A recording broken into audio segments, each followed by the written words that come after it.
So today, in this crazy divided France mod, we are going to unify France, continuing on from where we left off last time. First thing though, I want to point out a few things that I did not notice last time. There are a ton of game rules here where we can decide how things work out. Like we can decide what each country starts with, which is very good because 20 infantry divisions is crazy. If we did 5, that would be much better, or no infantry divisions, best of all. We could just have everybody start out with 100 light tanks. Yeah, I'm sure that would be amazing. Anyways, with that said, we'll get started. So here's where we left off last time. We're in a few very minor wars and we only have a couple war goals. As I explained towards the end of the last video, we can't get any more cores for the rest of the game, so we just have to do with these cores we have and then make a very, very good occupation force with armored cars and support equipment. We'll also eventually have to invade Corsica, so that will be interesting. We might have to make Amtraks or at least Marines to get down there. First though, what I'd really like to do is finish up these war goals and then start pushing directly west, so I can kind of unite all of southern France here. Right now, as for divisions, our main division is just this 20 width artillery division with engineer companies. I will start making medium tanks soon, and we're already using a lot of CAS. No one else has planes, so we don't really need good fighters. And other countries I have noticed do have light tanks. I don't think either of the ones we're at war with now, but one country last time had light tanks. The AI does have tanks. Though I don't know if getting medium tanks is worth it. We'd probably be fine with light tanks, but I'll just make really light medium tanks. So here's what we'll use. Nothing crazy at all. A pretty inexpensive medium tank, and I will upgrade the engine too once we get a better engine, but I'll just save that for now. And also, if you're wondering why the generals may have changed from last time, once every month I include some of my top patrons as generals. Therefore, these aren't generals from the mod if you are worried that the mod randomly included a bunch of nonsensical generals. And also too, last time I mentioned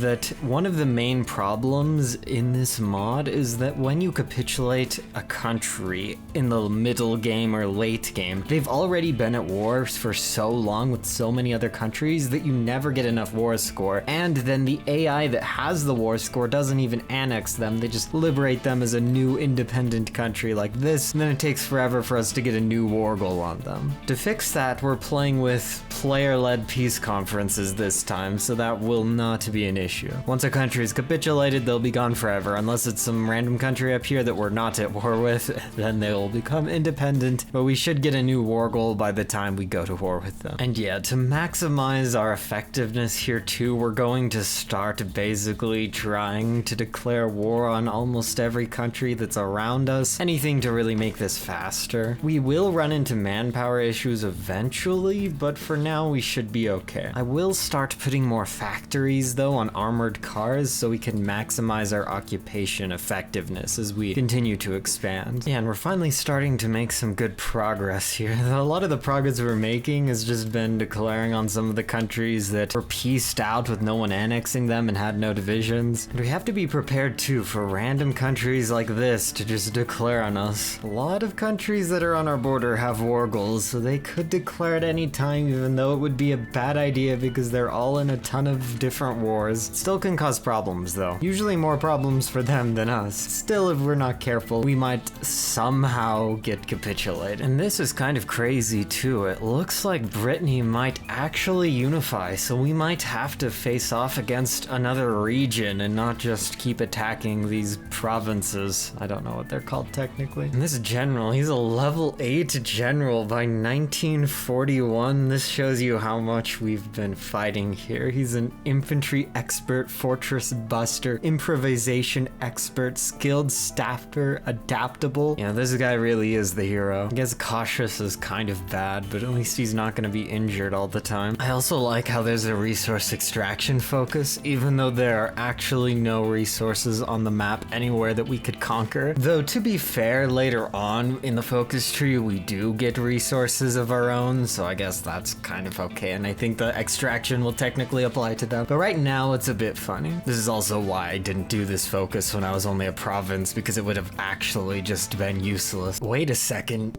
So yeah, we'll start researching some really good motorized and some better armored cars too. Support equipment has been our main issue. I have so many factories, 34 factories on support equipment, but we just can't make enough of it. I'm almost tempted to just remove these stupid engineer companies. It's not worth putting every factory on support equipment, but we'll continue for now. Engineers are pretty useful, and I'm trying to get engineer company 3s, so yeah, we'll just keep it up for now. We're expanding pretty fast too, just continuously declaring on every single neighbor once we have a free army to invade them with. Of course, things like this happen occasionally where some random person declares on us, but that's fine. Also, Gex is now dead. We will annex them and move on to someone else. And this might be the biggest opponent we've ever had to face. This country, or whatever, I don't know exactly what to call it. I guess by the game it would be classified as a province, has 6 states. That's impressive. We still will be able to beat them because we have much more than 6 states, but this is going to actually maybe be a challenge. I had to not just use 1 army, but I'm using 2 armies. We'll see how this goes. It still shouldn't be bad. And as we're invading this big, stronger nation here, we've been invaded by both of these 2 at the same time. They're also simultaneously at war with each other though, so this is not going to actually work for them, but it is pretty surprising and we weren't really ready for it. Either way, we have another pretty big unified area here that we could attack, though I am going to use this army first to clean up this very easy target. And at last, we may not have unified all of France, but we can at least officially become a nation and unlock our final focuses. That'll give us a full 24 free infantry divisions, along with minus 5% consumer goods, plus 15% construction speed, 50 rubber, this amazing supply grace thing. We could get 6 tanks, some tank research, 20,000 artillery. Okay, and a lot of countries up here are getting pretty big. This might be a new largest nation in terms of states that we've had to fight against. That at least is around 10 or something, so that's pretty powerful. We at least have our big army here, and we will use that to finish them up. And then we will also border Belgium, so we will stretch all the way from the Mediterranean to Belgium now, and then we can finish off all of this stuff. This area could have been made really terrible, but it appears that they did not put Maginot forts on the border with Germany. We could have just built bombers though to destroy the forts at this point in the game, so I guess it wouldn't be that big of a deal. Okay, and it's 1942, so this is what the map looks like now. We're probably down to 40 nations left. Either way, we're making good progress. There are a few just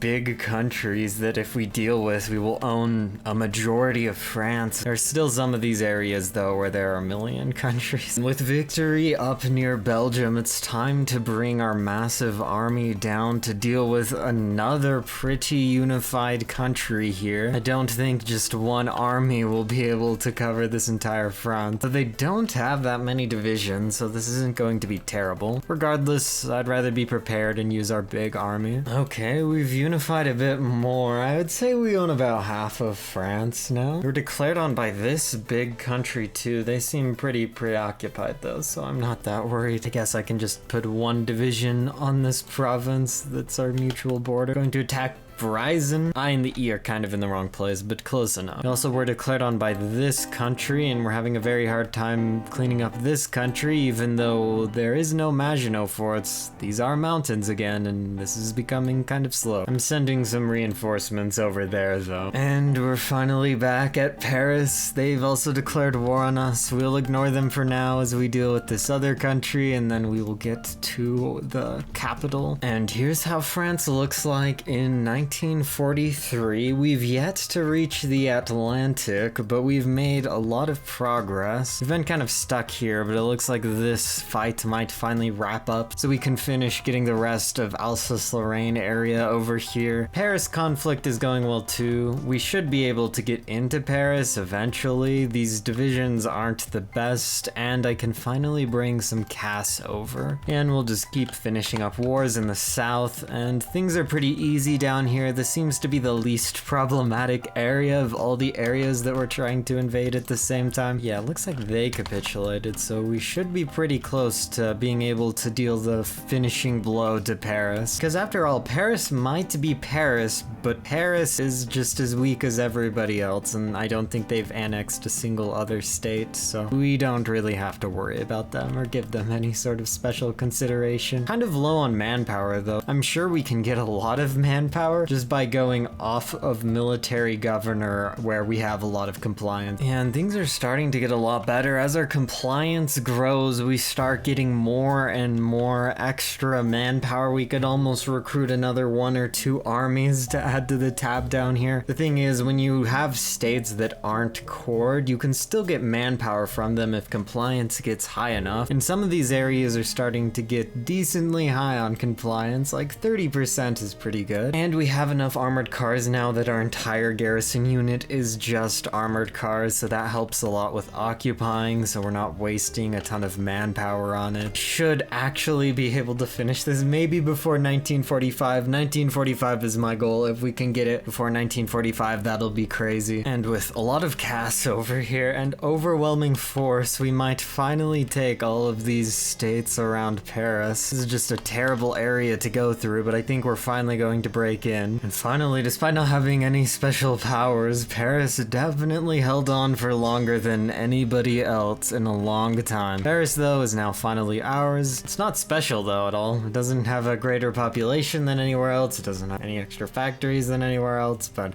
I'll still take it. I need to, though, design a ship now so that we can get over to Corsica. It's about time that we finally finish things up down there. And here, too, is the map of 1944. We're finally getting to the final contenders. Maybe I can even count the number of countries. No, still too many for me to bother. Okay, and we're going to finish this off by declaring on maybe what could potentially be one of the strongest opponents we have to face. They've somehow become communist. They're led by the infamous Lucas Evans. They have a puppet, which I haven't seen anybody else puppet anyone, and most importantly, they aren't at war with any of their other neighbors. They're at war with these guys, but they don't border them, so it doesn't count. I'll just declare on everybody else over here, and then we will take a short detour to Corsica, and then we will be done. And yeah, I'm fairly confident that we'll be able to naval invade successfully. I made these 40 with marine divisions. I don't think we'll have any issue landing, but it could be a problem. I guess this country only has 35,000 to 87,000 deployed manpower, so we'll basically be naval invading them with twice their country manpower in elite marines. And now that we have a navy, let us do this and see how well it goes. Yeah, they aren't even defending. That was kind of anticlimactic. This was quite the challenge. I wasn't expecting it to go on for this long and to be this hard when I first looked at this mod. And we cannot click the Form France button even though it says we own all the states, so I'm assuming that it keeps going off the screen, and we do in fact need to take the rest of Corsica. So we'll wait for that to happen. I'll also invade these islands in the meantime just in case we need them too. We didn't get war goals on them, but I justified manually on these two, and I guess I will justify on the other ones. And we didn't need the islands, but I took them for good measure anyways, and here we are. We can finally unify France. We're back to our blue color. Since we're neutrality, we have the Bourbon flag. It's good to be back. I missed this color. I kind of missed France, I'll be honest. It's now, though, time, of course, to attack our true enemy, the British. Well, I would if it actually was possible. Even if I wanted to invade them, it technically would not work. See, like, none of this stuff is actually considered coastal, so you can't invade anything, including the Channel Islands, and they don't have any divisions, so it wouldn't be a challenge anyways, but oh well, we did enough. Thanks for watching. I'll see you all next time. Maybe one day in the future we'll return to this mod, but that probably won't be for a very long time. It'd be fun to do one of the other versions, though, with light tanks or something, but until then, goodbye.